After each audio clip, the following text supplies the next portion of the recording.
समस्याओं को निपटाते समय हमारी मानसिक स्थिति अनिवार्यतः सकारात्मक होनी चाहिए।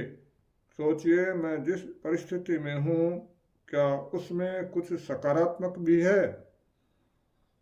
सकारात्मक होने का यह अर्थ नहीं है कि हम नकारात्मकता को नज़रअंदाज करें। हमें रचनात्मक तरीके से सकारात्मकता पर नज़र रखते हुए नकारात्मकता से निपटना चाहिए। दांत में कुछ फंस जाने पर जैसे हमारी जीभ उसके पीछे पड़ जाती है, हमारे मस्तिष्क में भी एक निर्धारित स्थापना है कि वह नकारात्मकता का पीछा करता है। कृतज्ञता जीवन की वह स्थिति है जो हमें सकारात्मकता को देखना सिखाती है। यह इस अनुभूति के माध्यम से हम तक आती है कि संसार में अच्छाई है,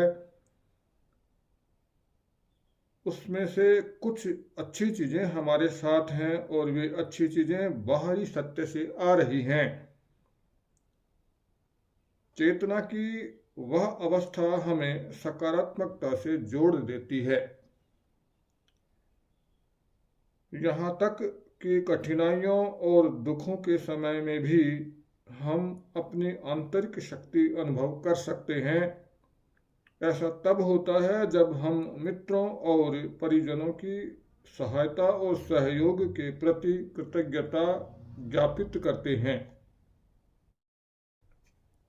हमें अवश्य ही सीखना चाहिए कि अपना विराम बटन कैसे दबाएं और जिसके प्रति कृतज्ञ हैं उस पर चिंतन करें।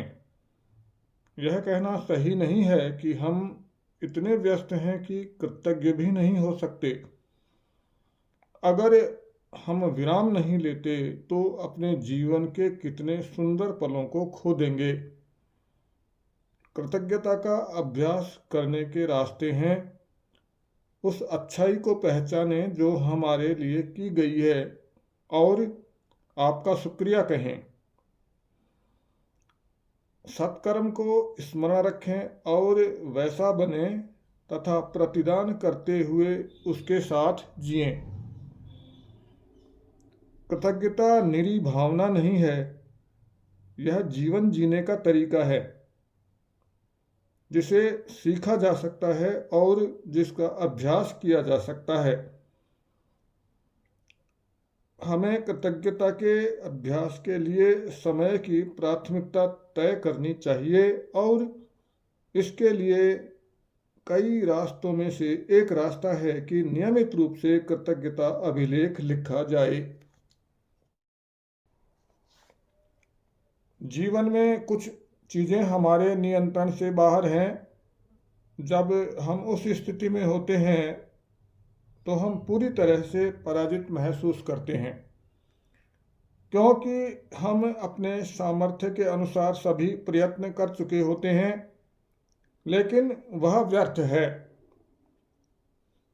व्हाट्सएप के संस्थापक को ट्विटर और फेसबुक में आवेदन करने से नौकरी नहीं मिली। भविष्य में ऐसा होना उसके पक्ष में था। अतः किसी एक समय में हमें जो बुरा लगता है वह हमारे लिए सर्वश्रेष्ठ भी सिद्ध हो सकता है।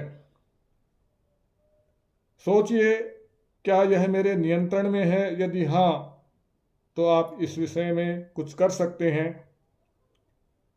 यदि नहीं, तो आप इस विषय में कुछ नहीं कर सकते। अतः दोनों ही स्थितियों में चिंता क्यों?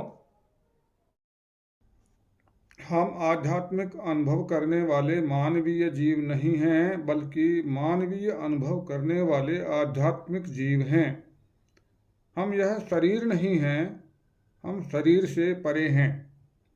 हमें संबंधों का क्रम समझने की आवश्यकता है। मूलभूत रूप से हमें अपने से बड़ी किसी शक्ति जैसे ईश्वर से जुड़ना चाहिए। ऐसा करना हमें दुनिया में खुशी और आनंद बांटने की शक्ति देता है।